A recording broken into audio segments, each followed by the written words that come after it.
네, 여러분 안녕하십니까. 시사토론의 송윤호입니다. 7.30 재보궐선거 후폭풍이 거세지고 있습니다. 11대 4의 성적, 거물급의 몰락, 그리고 수십 년간 야당의 아성이었던 전남 순천 곡성에서 새누리당 이정현 후보의 당선. 이 모든 것들이 새정치연합 입장에서는 충격이 아닐 수 없습니다. 이미 지난 지방선거 때 전라북도에서는 무소속 돌풍을 통해서 전북의 민심 또한 심상치 않게 변하고 있다는 사실을 증명했습니다. 미니 총선이라고 불렸던 7.30 보궐선거 이후 전북의 정치는 어떻게 달라져야 하고 어떤 변화를 보이고 있는지 오늘 시사토론에서 짚어보도록 하겠습니다. 그럼 오늘 나와주신 분들 소개해드리겠습니다. 이춘석 새정치민주연합 국회의원 자리하셨습니다.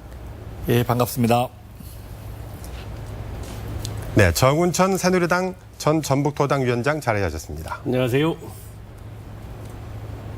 네, 송기도 전북대학교 교수 자리하셨습니다. 네, 안녕하세요. 김영기 참여자치 전북시민연대 공동대표 자리 함께 하셨습니다. 안녕하십니까. 네, 오늘 출연해 주셔서 감사합니다. 네. 감사합니다. 자, 이번 보궐선거의 특징은요, 철옹성 같았던 호남 지역에서의 야당의 벽이 무너진 것이죠. 전남에서의 새누리당 후보의 당선, 모두 이변이라고 하는데 오늘 출연하신 분들은 어떤 생각을 가지고 있는지 짧게 들어보고 본격적인 토론 이어가도록 하겠습니다. 먼저 정운천 전 도당위원장님, 어떻게 생각하십니까? 감회가 좀 남다를 것 같은데. 그렇죠. 30년 만에 처음 이 새누리당이 벽을 뚫었습니다. 근데 많은 분들이 이변이라고 얘기하는데 정말 뚜껑이 열기 전까지는 누구도 당선된다고 생각을 하지 못했습니다. 특히 여의도 연구에서 12%까지 이겼음에도 불구하고 여론조사에서 그 다음날 뚜껑이 열기 전까지 안 된다라고 생각했는데 정말 당선되어 버렸어요. 특히 여기서 특기할 사안은 곡성 출신이 순천하고 비교해서 15%도 안 되거든요. 근데 그 소지역주의도 뛰어넘었어요. 그러면서 대통합을 위한 지역장벽도 극복을 했습니다. 이것은 아마 제가 보기에는 이정현 후보의 그 단기 필마, 정말 그 허름한 자전거와 또 하나의 손마이크, 그러한 진정성이 우리 순천 시민, 곡성 군민들을 녹아들게 했지 않느냐. 네, 정말 그 이정현 후보에게 축하의 꽃다발을 드리고 싶습니다. 네. 자, 이춘석 의원님. 예. 새정치연합 입장에서도 충격일 텐데 어떻게 생각할 수 있겠습니까? 먼저 이유야를 막론하고 지금까지 야당을 지지해 주신 국민들한테 이번 보궐선거 결과가 참패를 한 거에 대해서는 뭐라 사죄의 말씀을 드리겠습니다. 먼저 저는 이정현 당선자가 당선된 게 대해서는 두 가지 이유가 있다고 생각을 합니다. 먼저는 항상 우리 호남에서 야당을 지지했는데 이런 요구를 충족하지 못한 거에 대한 심판적 성격이 굉장히 크고요. 또 하나는 이정현 후보가 저도 법사위에서 2년 동안 같이 근무한 적이 있는데 그 진정성의 승리라고 생각을 합니다. 정말 자전거 타고 다니면서 호소하면서 지역 발전을 위해서 헌신하겠다 하는 그 열정이 저는 순천 곡성의 주민들을 감동시킨 결과라 이렇게 보고 있습니다. 네. 우리 김영기 대표께서는 어떤 생각 가지고 계십니까? 일단 정당보다는 인물을 선택한 거니까, 그리고 또 당시 새정인 후보가 과거에 비리 연루됐다 나온 사람이잖아요. 그런 것도 있었던 것 같고, 또 본인이 예산 폭탄이라는 말까지 써가면서 당선만 시켜주면 진짜 순천과 곡성을 위해서 헌신하겠다고 하는 내용이 있었고, 저는 전체적으로 보면 세월호 이후에 신입살이 시키는 새누리당보다 말리는 신이 최정이 더 미웠다고 봅니다. 그래서 전국적인 어떤으로도 선거 결과도 그랬고, 그래서 국민들의 입장에서는 확실하게 자기 색깔을 가지고 있는 새누리당보다 어정쩡하면서 과신을 따먹는 어떤 서정현과 그리고 특히 안철수 체제 오면서 나타났던 내용들, 그리고 이번 선거는 새누리당에서는 승리를 보지는 않고요. 물론 이정현과 관련해서는 그쪽이 승리일 수 있겠지만 전체적으로 보면 이 기동민 어떤 전략구청하고 권의 전략구청에 나타났듯이 새정현 스스로 선거를 지려고 작정하고 덤비는 사람들처럼 안 되는 방향으로만 끝까지 일관되게 간 게 아닌가. 그러면서 민심 위반을 스스로 작처한 결과가 순천 곡성에서로 났고, 앞으로도 저게 계속 갈 것인가는 두고 봐야 할 것 같습니다. 이정현이 선거됐던 공약들을 잘 지켜내는지 그리고 새누리당이 넘지 않을 선을 넘는지 이런 것들이 종합적으로 되면서 차기 총선 때는 또다시 새로운 평가를 받지 않을까 이런 생각을 하고 있습니다. 네. 송기도 교수님 생각은 어떠십니까? 예. 이번 선거가 이제 이변이라고 이야기를 하는데 저는 뭐 정치권이 이 국민의 뜻을 민심을 제대로 파악하지 못한 결과다라고 생각을 합니다. 이게 그래서 사실은 정치라는 게 예측 가능한 정치가 되는 게 참 좋은데 항상 이렇게 예측을 못 한다고 그러니까 여러분 잘 생각해 보면 말이죠. 항상 선거 끝나면 대체적으로 이변이 많았어요. 그건 무슨 말이냐. 한국의 정치인들이 국민의 뜻을 제대로 모른다고 이렇게 생각할 수 있다고 저는 생각이 들어요. 그러니까 자꾸 이변이 생기는 거죠. 이변이 아닌 이것이 그냥 정치권이 예측 가능한 그런 정치를 계속 해나가야 되는데 그러지 못하고 있기 때문에 이런 일이 벌어졌고 이제 이 전남에서 이정현 후보가 당선이 된 거는 한 마리 제비가 왔다고 그래갖고 봄이 왔다 이렇게 말하기는 굉장히 어려울 것 같습니다. 그러나 사실은 우리 정치권들이 지금 자각을 못하고 있는지 알고도 말을 안 하는지 모르겠습니다만 몇 년 전부터 지속적으로 이런 일이 벌어지고 있었다는 거예요. 이번에 부산에서 지난번 지방선거 때 오거돈 후보가 49% 얻었습니다. 김부경 후보가 얻었고요. 여기 지금 계시지만 정운천 전 후보도 전주에서 40% 가까이 얻지 않았습니까? 계속 되오고 있었다라는 거고 이게 이제 이정현 후보가 그게 왔다라는 거 저는 생각이 들어서 한편으로는 반갑고 이게 너무 일방적인 이런 정치에서 벗어날 수 있는 그런 기회가 될 수 있다 생각하지만 다른 한편으로는 이게 하나 왔다고 해서 금방 지역주의가 또 이거는 정말 우리가 깊이 생각하고 좀 이야기 나눠봐야 될 대목이다 이런 생각이 듭니다. 이미 끓고는 있었지만 그게 그 결과가 지금처럼 돌파구로 계속 이어질지는 미지수로 남는다라는 평가하신 잘 거죠. 아시겠지만 우리 전라북도에도요. 그 예전에 강현욱 의원이 그랬죠. 예 한나라당인가요 그 당시 신한당인가 한나라당인가요 예 그래서 예 당선이 됐었습니다 군산에서 그때 나오셔갖고 일할 기회를 주십시오 그러고 해서 그때 돼서 굉장했어요 그때. 네, 그렇죠. 근데 그 뒤로 그냥 끝난 거거든요. 그 뒤로는 또 민주당으로 다시 네, 나중에 했기 민주당으로 때문에. 다시 갔죠. 네. 자, 또 계속 토론 이어가도록 하죠. 자, 정운천 전 도당위원장님. 자, 전남 순천 곡성의 유권자들이 왜 이정현 후보를 선택을 했을까요? 어떻게 분석할 수 있습니까? 우선 이정현 후보의 선거 전략이 정말 맞아 떨어졌어요. 정말 순천 시민 곡성 국민들이 갈망하는 게 지역 발전이었거든요. 근데 왕의 남자 박근혜 대통령의 복심이라고 하는 이정현이가 나타났어요. 나타나서 정말 예산 폭탄을 들고 나왔습니다. 그러니까 지역 국민들이 30년의 지역 장부보다 더 뛰어넘어서 예산 폭탄, 지역 발전. 거기에다가 드디어 정말 미치게 일하고 싶다. 1년 반 남은 거 그때 써먹고 버려라 하는 처절한 외침이 있었고요. 중앙당의 모든 지원을 거절하고 정말 단기 필마로 그 아까 얘기한 그러한 허름한 자전거 하나하고 손마이크로 정말 새벽에서 밤중까지 온몸을 던져서 현장을 뛰니까 그 진정성이 이제 파고들은 겁니다. 그래서 아마 이번에 이정현 후보의 그러한 선거 전략은 앞으로 저한테도 뭐 호남 전체의 새누리당에게도 굉장히 하나의 타산지석이 되지 않을까 이렇게 생각이 되고요. 뭐 새정치연합의 잘못 그런 등등은 뭐 다른 패널들이 좀 말씀해 주시죠. 네. 자, 송 교수님. 예. 자, 그런데 이정현 후보의 당선을 아까 그 단기 필마로 하셨다고 그랬잖아요. 그만큼 새누리당의 지원이 거북스러웠을 거예요. 그래서 이정현 후보의 당선이 정당의 선전이 아니라 그 개인의 승리다라는 분석도 있어요. 예. 동의할 수 있겠습니까?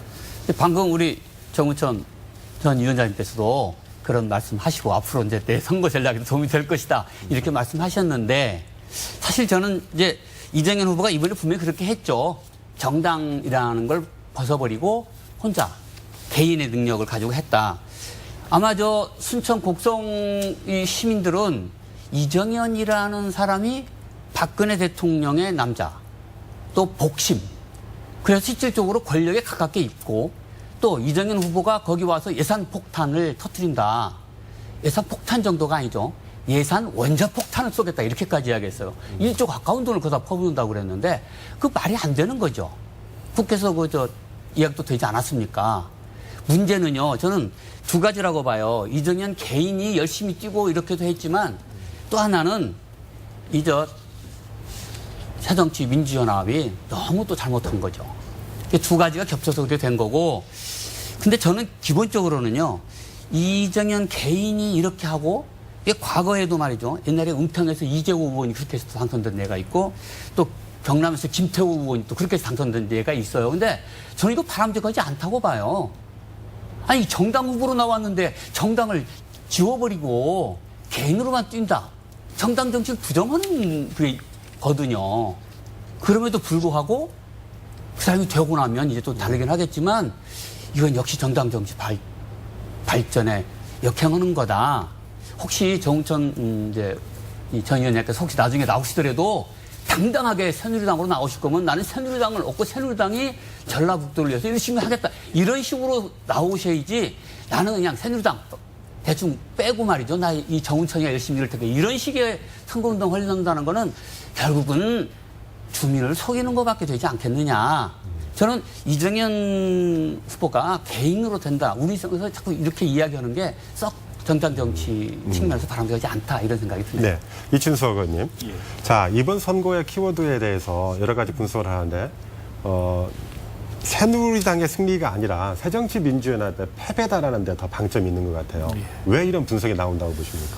이 선거 후에 우리 신천 시민들이 언론에 인터뷰하는 내용을 좀 봤어요.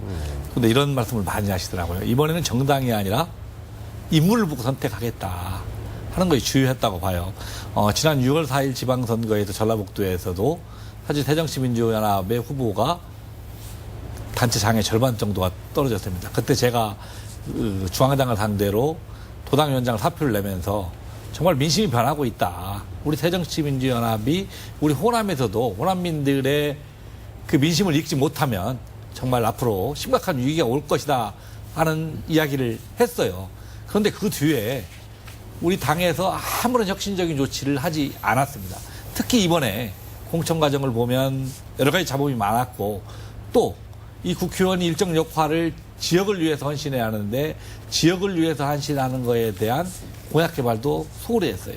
이러한 모든 결과가 저는 이번 보궐선거의 결과로 나타난 것이 아닌가 네. 이렇게 생각합니다. 자, 스스로 많은 고백을 하셨는데 우리 김영기 대표께서는 어떤 생각하고 계십니까?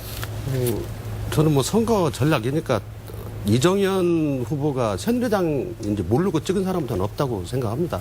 그 뭐 이전에 보면 최정연 같은 경우도 좀 불려면은 당을 색깔을 안 내세우고 나가 그 뭐 선거 전략이라고 보는데 이전 지방선거를 봐도 우리 전북에서도 무소속 7명 됐지만 전남에서도 8명의 어떤 무소속 후보가 이미 당선이 됐기 때문에 이미 동시 지방선거에서부터 이미 민심이 입안했는데 그 입안의 주체는 새정연에 대한 지긋지긋함 어떤 이 표출이 나는 이미 된 거라고 봐야 하는데 지방선거 이후에 이번 보궐선거 이르는 동안 새정연이 보여준 모습은 전혀 그것과는 거꾸로 간 내용들이 결국 그런 민심의 흐름을 막지 못하고 새정연 입장에서 보면 그렇다는 거죠. 또 다른 어떤 흐름으로 나가는데 일조를 했고 그 일조의 주체는 새정연 어떤 중앙당이 보여준 무사안이라문과 그 구태 그다음에 상식이 통하지 않는 어떤 정치는 위험한 건데 기동민 후보 같은 경우는 이미 광산에서 선거 캠프를 차려가고 운동하고 있는 사람을 아무 이유도 없이 불러다가 그 동작에다 꽂아버리고 권은희는 재판도 안 끝난 사람을 굉장히 중요한 사람이죠. 그 재판이 끝나면 양심적인 사람으로 진짜 큰 거에 써야 할 사람을 말도 안 되는 또 광주해달라고 보수 신문들이 공격하고 있는 사람을 거기다 갖다 전략부천을 줘가지고 마치 제가 봐도 저분은 뺏겨달라고 양심선회나 이런 생각을 저도 할 정도로 시기가 맞지 않았다는 재판도 끝나고 다음 정기 총선 때 얼마든지 더 서울 같은 데서 나와가지고 진짜 무언가를 보여줄 사람을 이렇게 용도 폐기용으로 쓰는 것처럼 써버리는 것 자체가 이게 이 세상의 정신이 지금 온전히 바뀌어 있나 저 집단은 과연 정권을 창출하려고 하는 것인지 자기들 뺏지만 유지하면 되는 것인지 모르는 정도 모습을 계속 보이겠고 지금 비상대책이 어떤 구성이나 내용과도 현상 유지만 어떻게 하려고 하는 말로는 뭐 혁신을 찾고 이러지만 흘러나오는 이야기는 벌써 저렇게 가면 또 현상 유지 아닌가 싶은 그런 것들로 이제는 더 이상 호남에서도 그런 어떤 자세 가지고는 이제 텃밭이라고 할 수 없는 걸로 조금씩 더 가지 않겠는가. 네. 계속 저런다면 이런 생각을 자, 해봅니다. 이춘석 의원님, 그 원인을 내부에서 한번 또 찾아볼 필요도 있을 것 같은데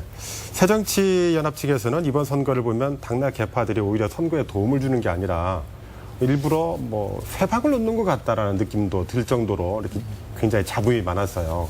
뭐 그래서 이런 참패를 빚은 게 아니냐라는 분석도 있는데 새정치연합 내부에서는 그런 반성은 없습니까? 뭐 선거를 저희 새정치민주연합이 참패를 한 상태에서 제가 이제 이런 얘기를 하는 것이 굉장히 변명처럼 들릴 겁니다. 사실은 뭐 일정 부분의 변명도 있고요. 근데 이게 조선시대의 당쟁과 비슷하게 새정치민주연합 개파 문제는 양면성을 가지고 있습니다. 이제 하나의 문제는 우리 국민들이 인식하고 보는 것처럼 본인의 이해관계에 집착해서 어느 보수를 중심으로 한 사람한테 모인다 하는 비판적 시각이 있고요. 또 하나는 성향이 다른 사람들끼리 추구하는 방법들이 좀 다릅니다. 이념적 성향도 다르고 이렇게 해서 이념적 성향에 따라 모이는 방법들이 있는데 저는 새정치민주연합의 국회의원인데 저희가 정신을 아직도 못 차렸다고 생각하는 부분이 있습니다. 일정 부분은. 밖에서는 우리 국민들이 생각할 때 야, 새정치민주연합이 개파가 있고 개파 정치에 웃겨서 본인의 이해관계에 급급한다. 이런 인식이 큰데 우리 내부에 있는 사람들은 스스로 뭐라고 하냐. 또 높은 사람들끼리 그래요. 또 개파 보수들이 야, 새정치민주연합의 개파가 어디가 있느냐. 그것은 보수신문이라든가 새누리당이 이용하는 측면에서 우리 공격하는 수단이지 개파가 없다라고 하는데 우리 국민들은 다 개파가 있다고 생각하거든요. 그리고 일정 부분은 또 개파가 존재하는 현실인데 그래서 정말 개파가 있다는 현실 자체를 인정하고 이게 정말 국민의 민생의 문제에 급급해야지 본인의 이해관계에 급급하는 정당이 아니다라는 것을 국민들에게 보여줘야 한다고 생각을 합니다. 이런 측면에서 우리 새정치민주연합이 또 반성을 해야 하고 그런 결과들이 사실은 이번 보궐선거에서 일정 부분 나타난 것이 아닌가 하는 부분에서도 인정합니다. 송기도 교수님 어떻게 생각하십니까? 예, 저는 개파 정치가 안에 있는 게 저는 뭐 당연하다고 생각이 들어요. 정당도 나눠져 있는 거 당연한 거 아니겠습니까? 생각이 다른 사람들이 모여서 자기들의 정당을 만드는 건데 민주당 내 생각이 다른 사람이 있으면 거기서 이제 나가면 되겠죠. 그래서 다른 정당 만들면 되거든요. 그런 것처럼 큰 틀에서는 같이 하지만 내부적으로 조금씩 서로 간에 갈등이 생길 수 있다. 의견의 차이가 있을 수 있다. 그것이 개파 정치란 말이죠. 그러니까 잘 되면 자체 내에 정화 능력이 있는 거예요. 그래서 점점 좋은 방향으로 가는 건데 이게 잘못돼 갖고 권력 투쟁 양상으로 가게 되면 이제 그게 이제 결국 정당이 공당이라고 하기 때문에 국민들한테 이제 폐해가 오게 되는 거죠.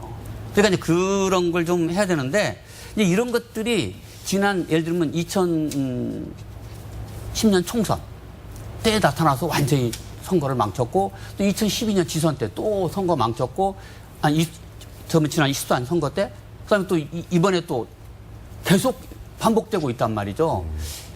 참패라는 말 자꾸 쓰고 그러는데 저는 참패라고 쓰고 싶진 않고요. 그냥 국민이 버리려고 하고 있다.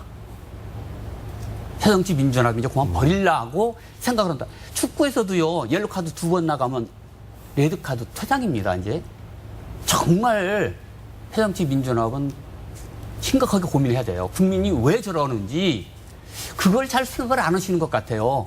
그냥 선거 전략상 문제 있는 거 아닌가 이런 측면으로 자꾸 쳐다보니까 어떻게 하면 좋은 선거 전략을 짤까 이런 걸 생각하는데 저는 이미 벌써 2번, 3번 국민이 경고를 했단 말이죠. 그런데 아직도 제대로 좀 안 되고 있는 거 아닌가 정말 답답한 심정입니다. 사실. 우리 특히 그동안 민주당 또 새정치민주연합을 사랑하고 지지해왔던 이 전북 지역 의 그 유권자들 입장에서는 정말 가슴 답답한 이야기겠죠. 이제 정말 마음 정리를 좀 슬슬 하지 않을까 하는 생각도 좀 들어서 걱정스럽기도 합니다. 사실. 네. 자, 다음은 또 주제를 바꿔서 이번 730 재보궐선거의 파장이 전북 정치에 어떤 영향을 미칠지 토론을 이어가도록 하죠. 자, 이춘석 의원님. 전라도 지역도 지난 지방선거를 통해서 보면은 심상치 않게 움직이고 있다 민심들이 이런 건 파악하셨죠. 거기에다 이번 730 미니 총선의 여파로 새정치민주연합이 어떻게 해도 이해를 해주는 이른바 유권자의 충성심들이 섭섭함으로 빠르게 변하고 있다라는 느낌들이 있는데 어떻게 평가할 수 있겠습니까? 뭐 저도 우리 지역구를 내려가서 사람들을 만나면 그런 민심들이 많습니다. 옛날에는 새정치민주연합에 깃발만 꽂으면 됐는데 그 사실 덕을 많이 봤어요, 사실은. 그런데 그것도 한두 번이지 니들 도둑놈 심보 아니냐 뭐 이렇게 생각을 하는 것 같아요. 이제 정말 이제는 우리 국민적 공감을 얻고 지역민들한테 헌신적으로 노력한다 이런 것을 보이지 않으면 더 이상 우리 전북에서 새정치민주연합의 후보이기 때문에 당선된다 하는 보장이 저는 없다고 생각을 합니다. 그건 또 우리 지역 발전을 위해서도 바람직한 모습이기도 하다고 생각을 합니다, 사실은. 그래서 우리 정치인 스스로도 더 반성하고 궁극적으로는 우리 중앙당을 중심으로 한 지도부가 우리 국민들이 무엇을 원하는지 저는 뭐 그게 기득권 내려놓고 쇄신해라. 정말 진정성에 다가가고 말로만 서민하지 말고 민생의 문제 살펴라. 이런 명령으로 알고 있습니다. 그래서 우리 낙후한 전라북도를 어떻게 발전시킬 것인가, 그리고 어렵고 힘든 우리 도민들의 삶을 보살필 것인가 하는 것에 대한 진정성 있는 답과 현실적인 해결책을 제시하지 않으면 우리 새정치부나 우리 미워도 다시 한번 펴달라. 이 시대는 저는 끝났다고 생각을 합니다. 자, 김영기 대표님. 미워도 다시 한번 펴달라는 시대가 끝났다라고 그 새정치민주연합에서도 분석하고 있는데 야당의 텃밭이었던 호남의 민심이 왜 이렇게 돌아서게 된 것 같습니까? 금방 이 의원님은 엄살이라고 저는 생각하고요.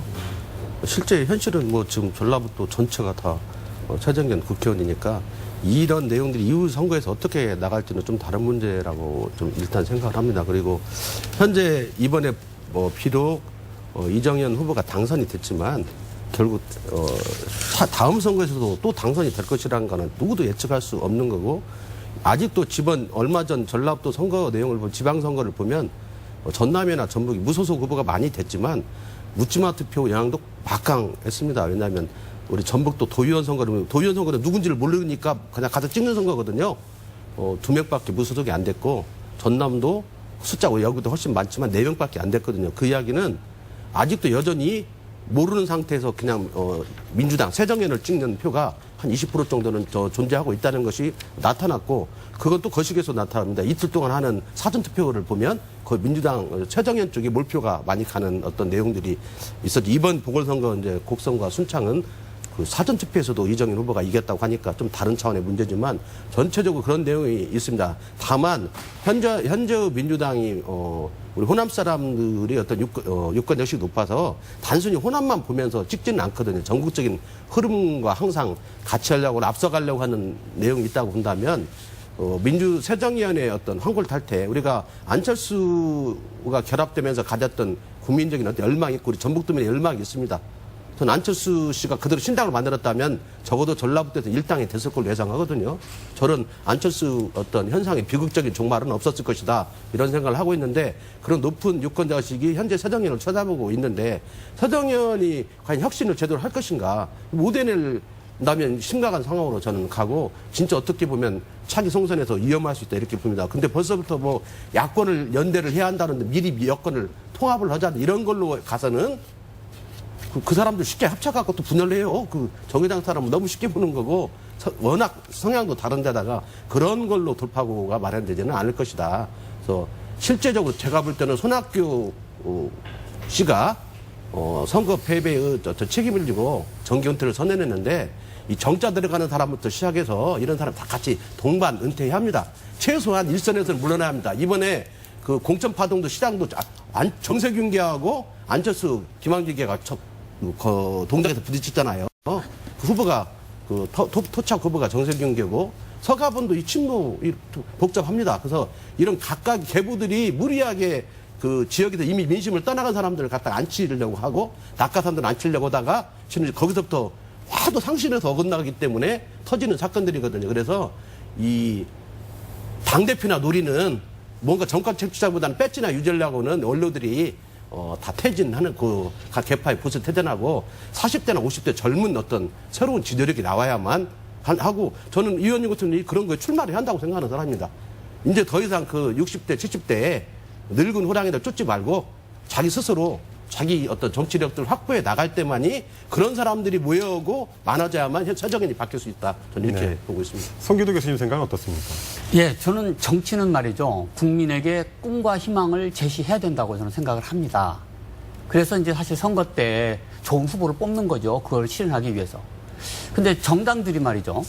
대체적으로 이제 그 보수 정당과 이 개혁 진보 정당이 좀 다른데 우리 우리 지역은 이제 진보 새정치민주연합이 진보 정당이라고 하면 개혁 정당이라고 하면 새누리당이 보수 정당 이렇게 지금 돼 있지 않습니까? 그러니까 이제 선거 때 이제 비전을 제시하고 이 개혁 정당이라고 하면 우리의 현실을 새롭게 해석해서 좀 변화를 추구해야 된다. 이렇게 이야기할 수 있을 것 같아요. 그런데 만약에 우리 현실을 새롭게 해석해서 변화를 추구해야 되는데 그러지 못한다고 했을 적에 많은 사람들은 진보를 택하지 않습니다. 왜? 보수가 편하니까요. 그 당연히 만약에 진보 개혁 쪽에서 그러한 능력을 보이지 못할 때 당연히 저는 사람들이 익숙한 곳, 즉 보수로 갈 수밖에 없다. 그래서 사실 어찌 보면 민주당이 우리 지역에서는 보수죠. 전라북도에서는 민주당이 보수 세력이었어요. 그러니까 사람들은 익숙한 곳으로 계속 가봤던 거예요.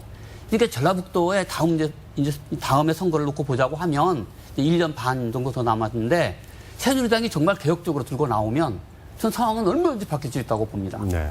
그거는 얼마든지 있다고 봐요. 네. 두 분께서 여러 가지 지적을 하셨는데, 자, 그렇다면 양 정당에게 한번 또 질문을 드릴게요. 자, 지역이든 나라든 어쨌든지 건전한 비판 세력, 견제 세력이 있어야 올바로 가는 건 맞지 않겠습니까? 자, 그런데 유권자 입장에서는 본다면, 새정치민주연합은 그 오랫동안 지지에도 불구하고 제대로 역할을 못했다는 평가를 받고 있고, 또 새누리당 역시 그 선거 때마다 후보 하나 제대로 못 낼 정도로 지지부진한 것들을 보이고 있어서 유권자들의 마음을 사로잡는 데 실패한 거거든요. 자, 이 두 가지 지적에 대해서 어떻게 생각하는지 먼저 정우천 도당위원장님 먼저 말씀해 주시죠. 근데 오늘은 이 토론에 앞서서 참 재미있는 현상인데 그 새정치연합이 오늘 제대로 심판받는 것 같아서 응?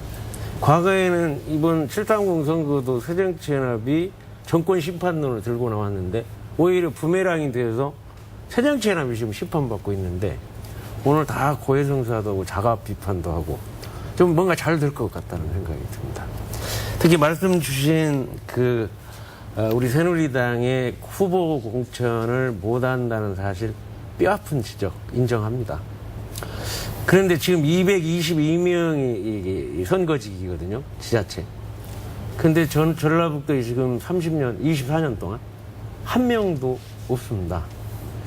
정말 제가 그래서 한 명이라도 두어야 중앙 통로 만들 수 있을 거 아니냐 하는 그러한 마음에서 이번 6.4 지방선거에서 우리 지역구에 3명 뽑는데 시의원 후보를 2군데를 하여튼 어렵게 이제 후보를 내가지고 꼭 당선을 한 명이라도 시켜야겠다. 그래야 후보를 낼 수 있으니까. 그래서 2군데를 출마를 시켰는데 3등으로도 안 됐어요. 그런데 대구를 알아보니까 대구는 9명이 당선이 됐습니다. 시의원이. 그래서 뼈아픈 지적을 겸허히 받아들이면서 이번에 이정현 후보가 드디어 이제 이번에 배지를 달았기 때문에 그 바람이 우리 호남 전체적에 좀 퍼진다고 하면 우리가 후보를 제대로 낼 수도 있고 또 여와 아울러서 이 쌍발동 정치를 마련할 수 있지 않을까. 그래서 계속 저희가 더욱더 노력해야 된다고 생각합니다. 네, 이준석 의원님. 예. 우리 송기도 교수님께서 말씀을 주셨다시피 이 우리나라 정치사를 크게 보면 이 호남 민심하고 야권하고 연계가 돼 있고 또 영남은 군부라든가 기득권 세력들하고 연결이 돼 있습니다. 그래서 우리 호남민들은 항상 차별받지만 민주적인 선택, 진보적인 선택을 해왔어요. 근데 그것도 한두 번이지 계속해서 지지를 해줬는데도 불구하고 지역 발전에 대해서 크게 기여하지 못했고 또 그만한 성취를 못 이뤘다고 생각합니다. 또 진보를 표방하는 쪽은 끊임없이 변화하고 우리 국민의 뜻이 무엇인가를 읽어야 하는데 그걸 읽지 못하고 이 호남 쪽에서는 특히 기득권 세력으로 안주한 것이 저는 책임이 크다고 생각을 합니다. 그래서 다음 선거에서도 정말 우리 새정치민주연합이 여기서 야당이 아니라 기득권을 가지고 있는 여당의 역할을 감당해야 한다. 그러기 위해서는 지역 발전에 선도해야 하고 우리가 항상 표방하는 섬이라든가 어려운 사람들의 삶을 직접적으로 개선시키려고는 획기적인 노력이 있어야지 그거에 대해서 우리 도민들이 만족할 만한 성과를 내지 못한다고 하면 다음에는 심판의 대상은 저는 새누리당이 아니라 우리 새정치민주연합이라고 생각을 합니다. 그래서 우리 도민들의 뜻을 받들어서 개혁하고 쇄신하는 역할을 더 충실히 해야 할 때만이 우리 새정치민주연합이 우리 호남에서 이 다수당으로서 존립할 근거를 저는 가질 수 있지 않겠냐. 네. 자, 이번 730 재보궐선거가 새정치연합 입장에서는 완패라고 하지만 유권자 입장에서 천천히 살펴보면 상당히 변화 있는 의미들이 있어요. 그 호남에서는 새누리당의 당선, 그리고 영남에서도 당선은 못 됐지만 새정치민주연합 또는 무소속 후보의 약진이 두드러졌거든요. 자, 송기도 교수님, 전북의 경우 하지만 총선이든 지방선거든 뭐 상당히 편식이 심한 건 현실이지 않습니까? 예. 이런 편식이 우리 정치, 경제, 사회, 문화 여러 가지에 악영향을 줄 것 같은데 어떻게 평가할 수 있겠습니까? 그렇죠. 긍정적이기보다는 굉장히 부정적입니다. 정당이라는 게 말이죠. 경쟁하는 정당이 또 하나 있음으로써 정당은 진정한 정당이 된다. 이런 말이 있습니다. 이게 무슨 말이냐면 일당이라는 거는 그 스스로 말하자면 도태될 수밖에 없는 거예요. 부패될 수밖에 없다라는 거죠. 그러니까 또 하나 경쟁하는 정당이 있음으로써 그 정당이 활성화되고 오히려 그러니까 사실은 이 새누리당이 너무 커지면 안 돼요. 사실은 경쟁하는 게 좋습니다. 근데 우리 지역은 민주당이 그동안 25년 이상 이렇게 해오다 보니까 결국은 이 지역 발전이 오히려 안 되는 이런 현상도 나타나게 됐다라는 겁니다. 대한민국 헌법에도요, 헌법 제8조에 뭐라고 써 있냐면 정당의 설립은 자유이며 복수 정당제는 보장된다 이렇게 되어 있습니다. 일당제는 안 된다 이런 이야기예요. 근데 현실적으로 일당이 되고 있잖아요. 이게 잘못된 거죠. 문제는요. 그래서 저는 기본적으로는 주민의 물론 이것이 결정이고 판단이기도 하지만 저는 여기에 후보를 제대로 내지 않는 새누리당이 문제라고 봅니다. 이정현 후보가 순천에서 된 거는 이정현 후보라는 사람을 이정현 후보가 이 새누리당 내에서 가지고 있는 정치적 영향력 그게 굉장히 중요했다고 봐요. 저는 중요했다고 봅니다. 만약에 이정현 후보 안 내고 그냥 거기 어디 그냥 이런 그냥 장사미사 같은 사람 이런 데 냈으면 그렇게 안 되죠. 그러니까 새누리당은 이 지역이 너무 뭐 민주당이 이렇게 하고 뭐 새정치연합이 일방적으로 하니까 우리 선거 내봐야 안 되니까 안 낸다. 그리고 많이 그래왔잖아요. 후보 안 내왔잖아요. 그러지 말고 정말 요즘 유행하는 영화에 명랑이라는 영화 많이들 보시는데 두려움을 떨치고 정말 한번 나가야 돼요. 새누리당이 나와야 됩니다. 그래서 지난번에 우리 정우천 위원장께서 나오셔갖고 36% 얻으셨나요 그때? 그렇습니다. 대단한 거 아닙니까 그거? 그거 무서워하고 그러셨으면 그게 됐겠어요 그때? 저는 새누리당이 그런 사람을 계속 공천해야 되고 계속 도전해야 되고 그랬을 적에 전북적 발전도 있다고 보는 거지. 아유, 그래서 이번에 저는 그래서 굉장히 기대를 갖고 있어요. 이정현 후보가 된 것이 저는 그게 뭐 지역주의가 금방 부서질 거고 이럴 건 아니라고 보지만 그럼에도 불구하고 굉장히 희망을 갖고 있다고 생각이 듭니다. 그리고 전북 지역 역시 마찬가지라고 생각이 듭니다. 자, 김행기 대표님, 그런데 정치적 토양이라는 게 또 있어요. 자, 광주 전남을 살펴보면 먼저 노무현을 선택을 했고 이어서 안철수를 선택을 했고 이번에는 새누리당을 선택을 또 해줬어요. 자, 그런데 광주 전남의 정치적 배경과 토양과 전북의 토양은 정서는 다르다라는 얘기도 있는데 어떻게 생각하십니까?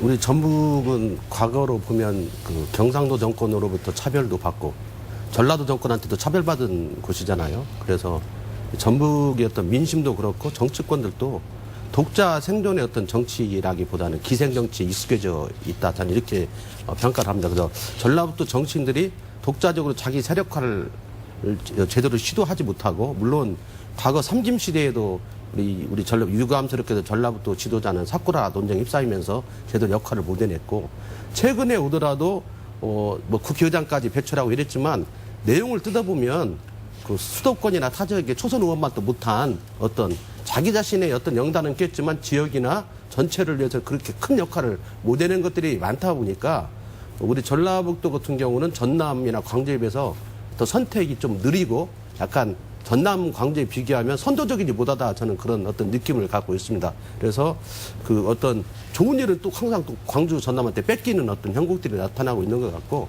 지난번 이게 정당 운영이나 지방선거 과정에서도 보면 그 어떤 큰 흐름이 있는데 전라도 국회의원들이 막 다 똘똘 뭉쳐갖고 성명서 내도 끝방귀 낚여버렸잖아요. 그러니까 그만큼 전체적으로 보면 힘이 없다 보니까 모래알이고 어쩌다 합쳐도 힘을 발휘 못하는 게 어떤 전라북도 정치권이고 또 전라북도 그런 정치권과 생활하고 있는 어떤 민심도 그 어떤 국가적인 입장에서 본다면 막 선도하고 치고 나가고 이런 것들은 좀 약한 것 같습니다. 근데 현실로 보면 이미 전라북도도 실은 광주 전남보다도 안철수 어떤 신당에 대한 지지율이 더 밀도가 높았거든요. 높았고 지난번 지방선거를 봐도 어떻게 보면 광주 전남보다도 50%를 어떤 무소속을 당선시켜내고 이런 흐름들을 보면 얼마든지 광주 전남이 뒤처지지 않고 우리 나름대로 선택을 할 수 있을 것 같고요. 다만 그 현재 전라북도 정치권이 뭐 언론이나 이런 데 좀 주의를 한다고 생각합니다.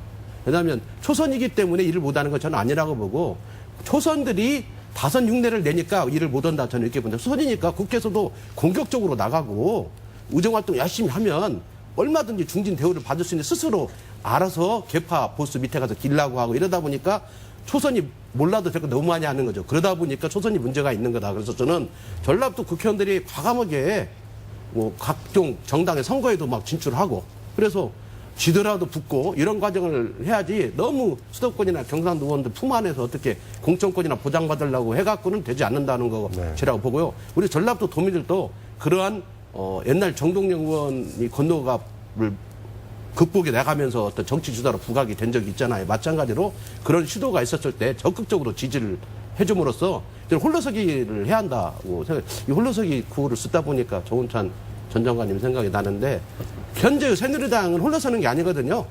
그냥 선거가 있으면 안 할 수 없으니까 어느 정도 신용 정도 가지고는 저기 아무리 새누리당이 도민들의 관심 밖으로 점점 밀려나더라도 이길 수 없다고 보고 진짜 힘 있는 사람들이 많이 나와서 양당이 좀 경쟁하는 체제로 가는 게 저는 전북 도민들의 열망이라고 봅니다. 과거는 다른. 네. 자, 결국 6.4 지방선거에서 요동친 민심과 이번 재보궐선거 결과에 따라서 책임론까지 나오고 있는 것은 전북 출신 국회의원들의 존재감, 미약한 존재감, 그리고 지역 현안에 대한 무기력함이 원인이었다는 지적도 있어요. 예를 들면 전북을 대표할 만한 정치인이 있다고는 하지만 정작 전북을 위한 목소리는 한 발짝 뒤로 물러서 있고 지역 현안만 보더라도 공항 문제가 그 몇 년 동안 그 갈등을 겪고 있지만 조정을 못하고 있거든요. 자, 이런 부분에서는 이준석 의원님 어떻게 생각하십니까? 그 존재감 부분에 대해서는 두 가지 기류가 저는 있다고 생각을 합니다. 도민들이라든가 언론에 보는 시각도 그렇고요. 첫째는 사실 중앙정치에서 이름을 낼 만한 사람들이 없기 때문에 사실 중앙정치급으로 뭐 당권에 도전하고 이렇게 해서 스타 의원이 나와라 하는 욕구가 하나 있고요. 또 우리 새정치민주연합에서 역할이라는 게 있습니다. 사실은 우리 새정치민주연합이 우리 도민들이 생각하기에는 이대로는 안 된다.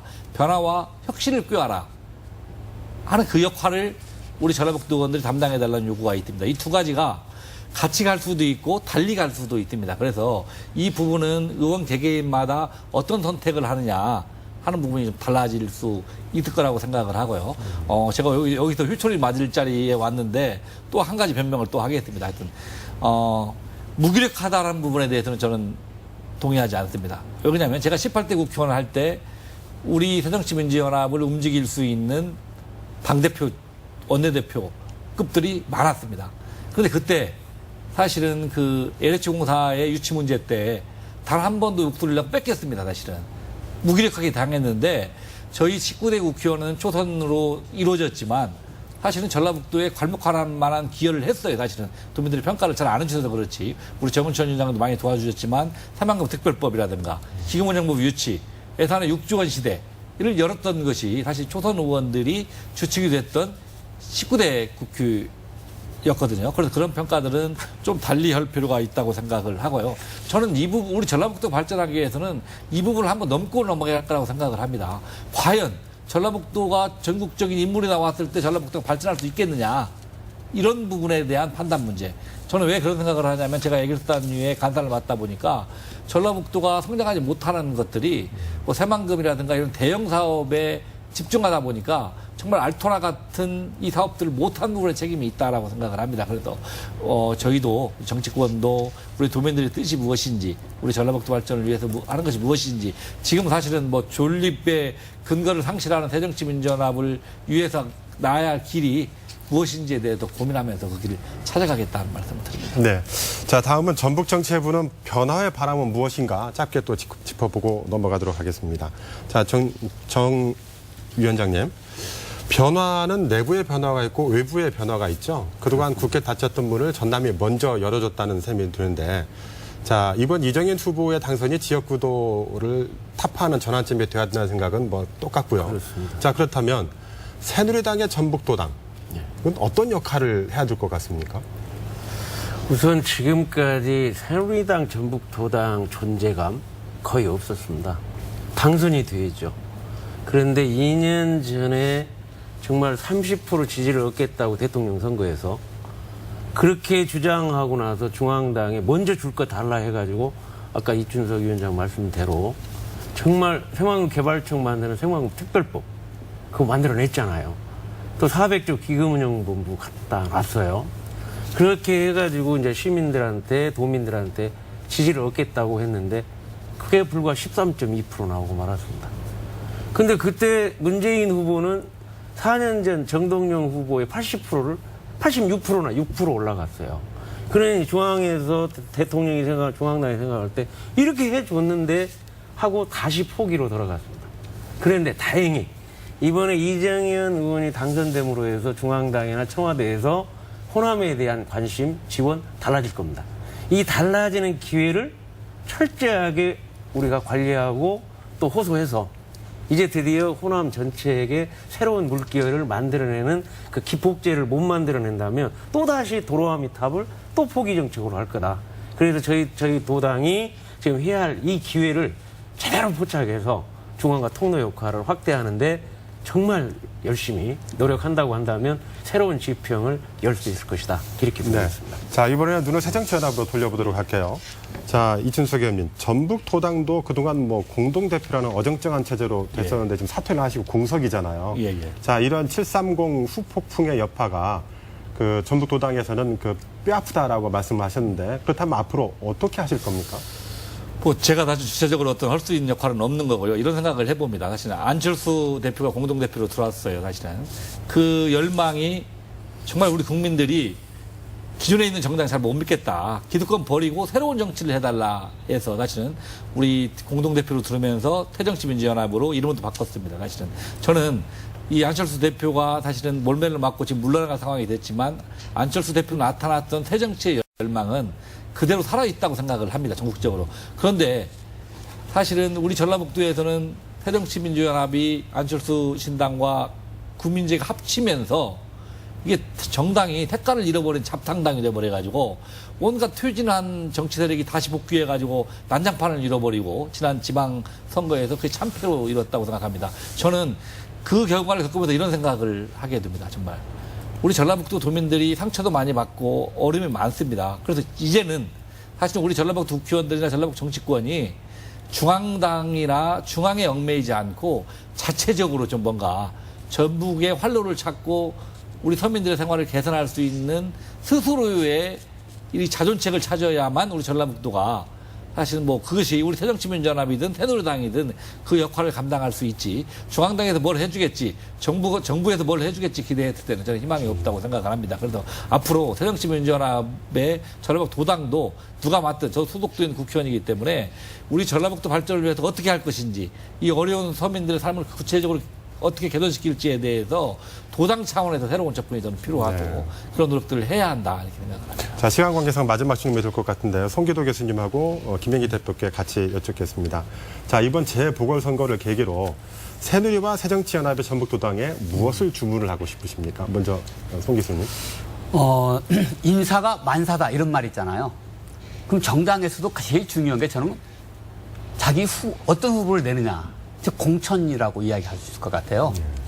그 새누리당과 새정치민주연합 역시 두 당 역시 공천 좀 잘해줬으면 좋겠다.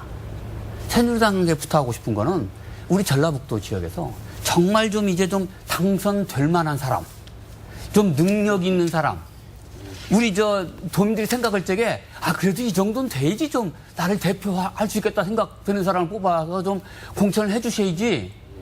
내가 볼 적에 이분은 좀 아닌 것 같은데 이런 의심이 드는 사람을 자꾸 공천한다거나 아니면 아예 공천할 사람이 없다고 이야기한다든가 이래서 정치를 포기해버리는 이런 거는 정말 아니다.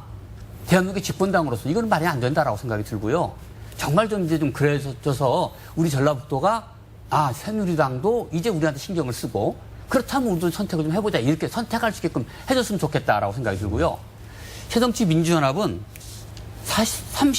25년 동안 지지해줬어요. 그것도 거의 압도적으로. 그런데 지금 최근에 지금 굉장히 빠른 속도로 빠져나가고 있지 않습니까? 정말 민심을 제대로 들어. 역시 여기도 근데 공천이 문제예요. 결국은 맨날 공천 파동 아닙니까? 새정치민주연합한테 정말 부탁드리고 싶은 말은 공천 룰 좀 제대로 좀 정해주십사. 그리고 꼭 선거 등록 한 일주일 사흘 놔두고 공천 룰을 만들어 갖고 결정을 해요. 세상에 이런 법이 어디 있습니까? 축구 선수들 공천하려고 다 지금 대기하고 있는데 운동장에 들어가지는 못해요.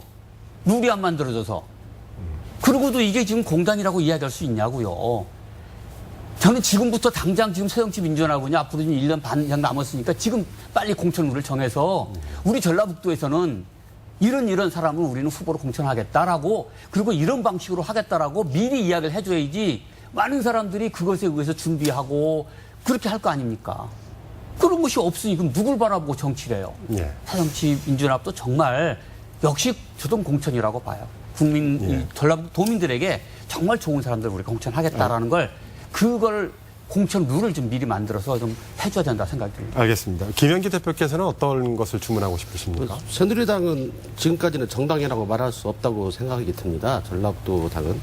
그러니까 정당다운 어떤 모습을 보여줘야 하고 일상적인 당 활동도 하고 사람을 준비시켜서 그렇게 준비하려면 선거 시기에 사람을 낼 수가 없잖아요. 그래서 새정인보다 재산도 많잖아요. 건물도 50 때부터 건물 지금도 가지고 있고 충분히 당을 일상적으로 운영할 수 있는 조건에 있기 때문에 다양한 사람들을 준비해야만 전남과 같이 새로운 새누리당의 이름의 어떤 당선자를 배출할 수 있다 이렇게 생각이 들고요.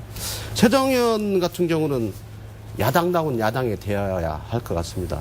10년 그 짧은 기간 정권 한번 맛보고 거기에 맞들여가지고 야당도 아니고 여당도 아니고 저 사람이 여당 의원이 야당 의원이 구별도 안 가는 사람들로 당 전체가 지금 포위되어 있다고 보거든요. 그래서 그런 야당다운 야당을 만들기 위해서는 혁신을 해야 하고 또 최정현이 가장 문제가 우리 교수님도 지적했지만 새누리당보다도 예측 가능성이 없어요. 룰이나 이런 것들이 지켜지지가 않고 항상 다쳐갖고 만들고 또 뜯어고치고 그래서 예측 가능한 정치의 어떤 모습을 볼 수가 없습니다. 최정현 그러니까 특정 힘 있는 사람들이 도장 갖고 있는 사람이 맘대로 해버린 거거든요. 이번에도 안철수 씨가 맘대로 한 거다. 도장을 그 사람이 가지고 있으니까 김항신은 뒤에 숨고 이런 것들이 지속적으로 그 이전 지난 총선에서도 한명숙 대표가 또 그런 모습 보여가지고 공천 파동 일으키고 백석도 못 얻을 것 같은 새누리당이 일당돼버리는 사태가 벌어지고 계속 지금 선거 5번째 지고 있는데 이걸 벗어나려면 이렇게 선거 지는 건 전라북도 도민들한테 상실감이거든요. 어쨌든 지금 현재 전라북도의 가장 일당은 누가 뭐라고 해도 새정년이고 앞으로도 그게 쉽게 완벽하게 바뀌지는 않을 걸로 지금 새누리당 모습을 보면 보는데 그런 지지의 보탬이 되기 위해서는 이 혁신 과정에 전라북도원들이 적극적으로 참여해가지고 어떤 혁신 과정에 어떤 의원이 줄 서 있는 것만 보이지 말고 좀 도전적으로 나가서 그러면 또 도민들이 선택해 줄 거라고 저는 보고 있습니다. 그런 자세로 간다면 결국 그래서 전북 도민의 어떤 지지 열망을 안아서 전북 발전의 견인찬 것을 새정현 의원들이 앞장서 해줘야 한다 이렇게 생각이 듭니다. 네, 벌써 토론을 마쳐야 될 시간이 됐습니다. 끝으로 마무리 발언 부탁드리겠습니다. 먼저 이진석 의원 부탁드릴게요. 우리 도민들이 새정치민주연합에 무엇을 기대하는가 잘 알고 있습니다. 첫째는 중앙정치 야당이니까 야당답게 싸워라. 화끈하게 싸워라. 하여튼 열심히 싸우도록 노력하겠습니다. 지역정치적으로는 우리가 여기서는 여당입니다. 그렇기 때문에 전북의 발전, 우리 서민들의 민생의 문제 더 확실히 챙기도록 노력하겠습니다. 낮은 자세로서 어떤 것이 우리 당이 가는 길을 생각하면서 개혁적으로, 혁신적으로 나아가겠다는 약속을 드립니다. 고맙습니다. 네, 정운천 전 위원장님. 지난 4년 동안 이 선거 결과를 보면 전라남도보다는 전라북도가 훨씬 빨리 변화를 일으켰습니다. 정말 변화에 대한 갈망, 또 지역 발전에 대한 열정, 여망 이런 게 전북이 더 훨씬 앞서갔는데 결국 이번에 전남 순천에 이정현 후보가 당선됨으로 해서 한 방 얻어 맞았어요. 그러나 그 여파가 바람이 일어나서 정말 전남의 이정현 바람이 전북으로, 다음은 전북입니다. 전북으로 흘러 들어와서 정말 전라북도, 전남도 함께 이제 여당, 야당이 정당 정치를 할 수 있는 쌍발통 정치 시대가 꼭 와야, 그래야 전북의 미래가 있고, 또 그렇게 하면서 좀 더 아까 송기도 교수님 말씀대로 경쟁을 해야 전북이 살죠. 그래서 이제 양당 정치 시대가 지금 다가오고 있는 데에 따라서 우리가 이제는 전남 다음 전북이다, 이렇게 말씀드리고 싶습니다. 네, 송기도 교수님. 예, 최근에 우리 한국 영화상 최대 관객을 모으고 있다는 명랑에 나온 말을 잠깐 대신 하겠습니다. 하루에 100만 명이 본다고 그래요. 대단하죠. 아마 이게 우리의 현실을 갖다가 이렇게 좀 오버랩돼서 사람들이 그걸 보는 것 같습니다. 이수신 장군께서 명랑 전투, 을돌목 전투라고 그러죠. 나가기 전에 하신 말씀입니다. 두려움에 맞서 싸우는 자, 역사를 바꿀 것이다. 뭐 새정치민주연합, 새누리당 다 공이 새겨드려야 될 말이 아닌가, 이렇게 생각합니다. 네, 김현기 대표. 네, 저는 그 이야기를 하니까 생각나는, 호남을 지켜야 나라가 산다, 뭐 이런 이야기가 또 생각이 나는데요. 명랑도 저도 봤지만 멋있는 모습이죠. 그렇게 많은 것들이 현재 유정자나 정치인들의 식상함이 역으로 깝깝함, 현재 대한민국 세월호조차도 어떻게 해결하지 못하는 그런 깝깝함에 대한 반대급부로 더 명랑에 많은 사람들이 몰린다고 생각하고 있습니다. 그래서 어차피 정치는 살아 움직이는 생물이라고 했는데, 오늘 지지받은 새누리당이 벌써 지금 막 깎아먹는 짓거리 벌써 많이 하고 있잖아요. 세월호 대충 하려고 하고, 뭐 보궐선거에서 잠깐 이긴 것이 마치 새누리당 자기들이 뭘 정치를 잘해서 이긴 건 그냥 착각하고 그러는데, 그런 건 오래 못 간다는 게 우리 매개 선거마다 우리가 그 이변이라고 하는 건 예측대로 안 됐다는 걸 말하는 거기 때문에 얼마든지 또 바뀔 수가 있다. 그래서 이번 혁신 과정에서 새정연 전라북도 의원들이 좀 주체적으로 참여하고 자기 목소리를 내고 역할을 하고, 우리 전라북도 사람들이 원하는 건 정권 창출이거든요.